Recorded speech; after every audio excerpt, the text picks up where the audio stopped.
What's going on, everybody? It's your boy C-Zar, and we are talking about Maker today, MKR.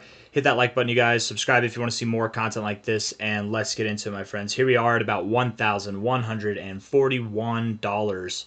If we're looking at this thing on a let's start off on the daily basis. Yeah, let's do that. We'll work our way up. Okay, looking at this on the RSI.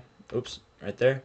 You are, I would say, bearishly postured. You're not necessarily in a good area to bounce, though you have found support here before. Let's look at this. Let's get familiar real quick.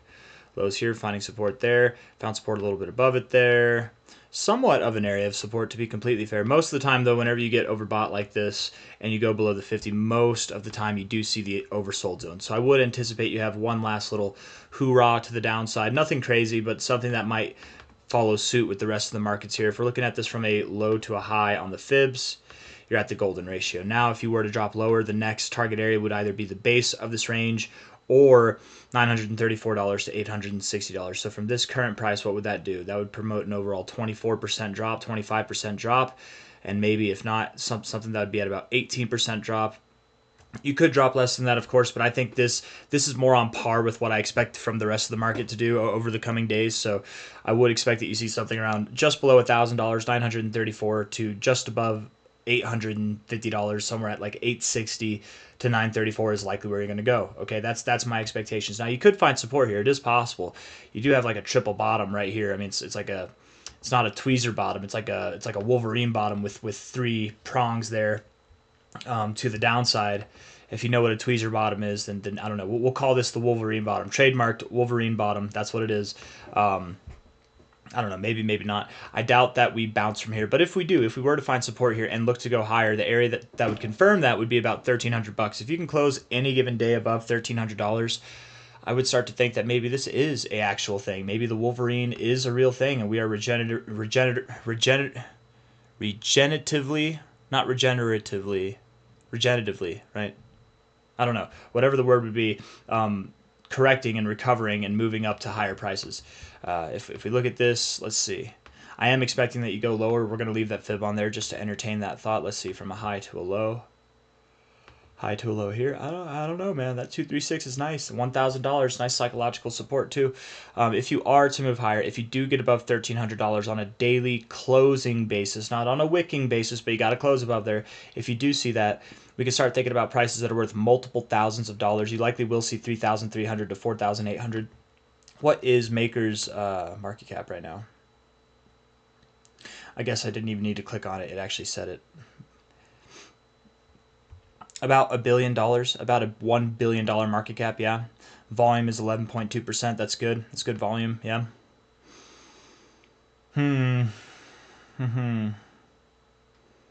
Nice. Fully diluted valuation isn't that bad. I do still think that you're going to go lower. I very much do. But if and when it does come time to move higher, understanding that you're at about $1 billion market cap now does leave you some wiggle room for some growth, right? You could see anything. I mean, anything from probably, I don't think you stop at 3,300, man. You're at $1,100 now. I don't think you stop at 33. I think you're going to go up to about $4,000 at least. I would think $4,000, give or take, just above, just below. That would be your minimum target area to potentially something that's around $5,000 at like a 4.3x. And it's very possible you could go higher than that, man. I don't know. Maker's been rather bullish lately. It's got some bullish narratives built around it. That's a lot of volume that came in over this last little move up, and you are going to form a higher low here, regardless if you drop lower or if you hold this low. You are going to form a higher low here. So if you are to move up, 6,600 could be a target, 7,500 could be a target, and even maybe $10,000 could be a target. Nice psychological resistance there at $10,000. That would be a 9x overall from here. I'm going to say it. I don't believe that we go there, but we could, right? $9 billion, and it's actually very, very common to wick a little bit through the 2272, and maybe you do. Maybe you get a 10x overall, something like that takes you to about $11,500. That would be at a $10 billion market cap for this thing, and whether it's 10,000, whether it's 10 billion in market cap, both of those are psychological areas of resistance I could see happening. It really could happen. But probably not by the end of this move. That's probably going to be for a later time in the market. I wouldn't think that it happens by the end of May, but it could happen. If you're there by the end of May, that's really good, actually. But if not, the areas that I would more anticipate are something between about 4,000 to 5,000, maybe 66 to 7,500, which is still phenomenal growth in a short amount of time. You're still outpacing the market. Something that's bigger than 3,800. If you're getting above 3,800, I would even say if you're getting above 4,000, you're outperforming the market. So as long as you're doing that, and I expect that you will do that, that's fine. That's a good look.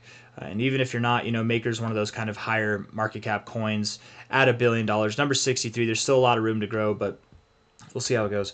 On a weekly basis, looking at the RSI here, you are in a bullish posturing, I would say.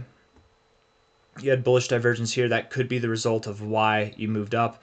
If we look at this from an overall high to low here, let's see, high here down to this low. Hit the 0.5 down to the 236. I don't know, man.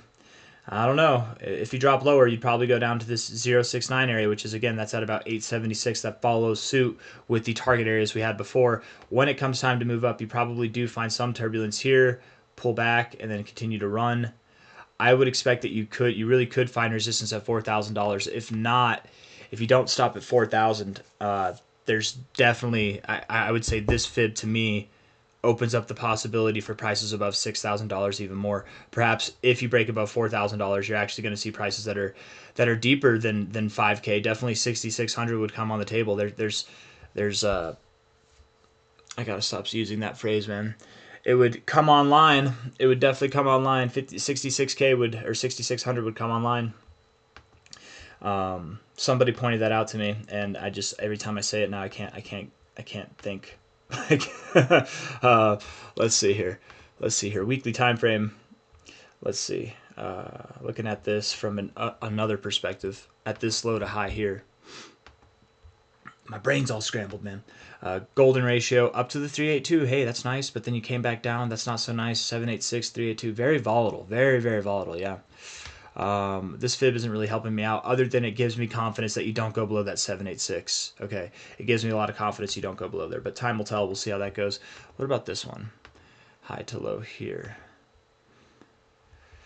Back down to that 236, which, hey, that's right in that area. $916. That's right in that area that we're looking for as well. That could make sense. Going from your 0.5 to your 236, somewhat common.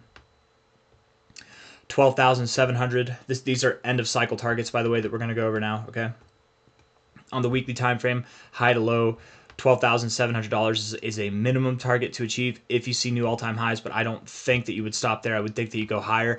Oftentimes, whenever it comes to cryptos going from their bull cycle high of the last cycle to their bear cycle low extensions, whenever they see new all-time highs, if they see new all-time highs on the next cycle, and I think that this one will see new all-time highs, they normally stop somewhere between the 1618 and the 2272, just above the 2272 even. So that'd put you at about a $30,000 price to $162,000 price. Is that possible? Let's see. We're going to find out right now, right? Because that would be, that would put you at about a $30 billion market cap, just below if you're at 30,000. So yeah, absolutely possible for a coin like Maker. Absolutely it is. Could you go all the way up to 162K? I mean, I'm not saying that it has to happen, but I could see it happening. This thing's been around since 2017, man. It's been around for a good bit.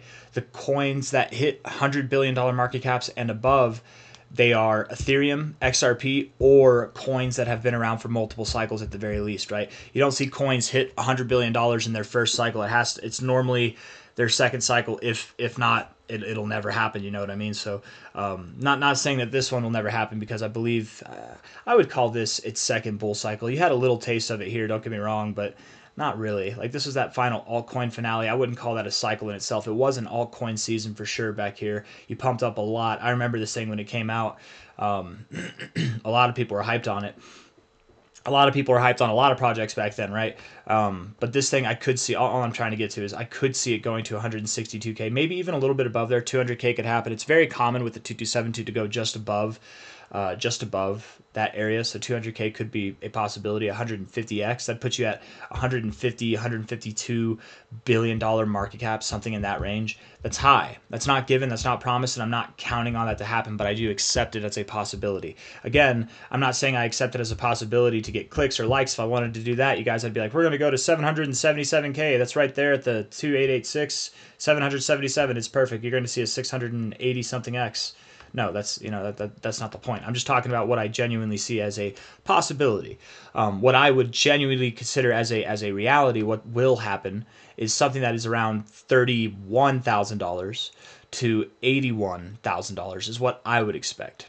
If you go too much above 81K, if you're seeing prices at 90K or higher, I don't think you're going to stop until you're at like $160,000 to $200,000 personally. So just be prepared for that. But these are your cycle ending predictions. These are my cycle ending predictions, I should say. These are all just opinions, not financial advice, not a financial advisor. I want to look at the 4 hour real quick. Man, the 4 hour looks like it's coming up, actually. The 4 hour looks kind of good. Looking kind of good, actually. Might be turning around. You might not have to go lower at all. Again, if you're to absolve yourself, if you don't want to go lower, get above $1,300. Isn't that the target area? What wasn't it? Was it something else? I'm sorry. Let me see. What was it? I was on a daily time frame. Maybe it wasn't 1,300. Let me see. Hold on. Why is it not moving? There we go. No, yeah, 1,300. I feel confident about that. Yeah, get above 1,300 on a closing basis. Close that on a daily time frame or higher, and that will absolve you of going lower than this low at least, right? You might close above $1,300 and then still, or at 1,300 or higher, and then you still could pull back from there. But I don't think you'd go lower than this. If you close above $1,300, that very much validates that this is a low to me. You would need more validation, of course, but you'd be breaking out of this downtrend. You'd be up above your key areas, starting to look productive on your fibs and your RSI by default. Really getting above 1,500 is probably the accomplishment you're looking for to truly validate this as a low, but I'd be pretty confident in this thing if it gets above 1,300 already. And I'm confident nonetheless, whether it goes down, whether it goes up, whether it does whatever, that you're going to see new highs, new all-time highs relative to this in a very short amount of time. Again, by the end of May, we're looking for anything that's around $4,000 to about $7,500, probably something in between $4,000 to $6,000, $6,600, something like that could come online. See, I didn't say it there.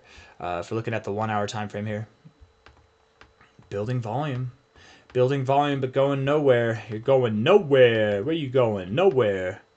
Your RSI doesn't look bad though. It doesn't look half bad. Yeah, I don't know what to think of this thing, man. I don't know what to think of it. I'm going to lean bearish. I'm going to say I think that you go down, mainly because I expect Bitcoin to drop, and I think the rest of the market will follow suit. But you really could move up, man. I think that it's possible that you could. You know, a lot of cryptos moved down in February, and you were one of the few that moved up. So who's to say that you can't do it again? A lot of cryptos might move down over the coming days, but you could move up. But I am sticking with that target, something of about, what was it, 860 to 935, yeah, something in that area. Okay, $1,143 now, 934 to 859. That's the target area. Once you find support from there, we can start talking about multi-$1,000 targets. Okay, until then, we're waiting patiently. Or if you close above 1,300, I'll wave the white flag and I surrender, and we're actually moving up. So I was wrong. Look for that, not 1,300 specifically on an hourly time frame, or a 4 hourly time frame, but a daily closing period. Okay, that's all I got for you guys. If you like the video, hit the like button, subscribe if you want to see more content like this. Thank you all for being here. I'll see you on the next one. Take care. Bye bye.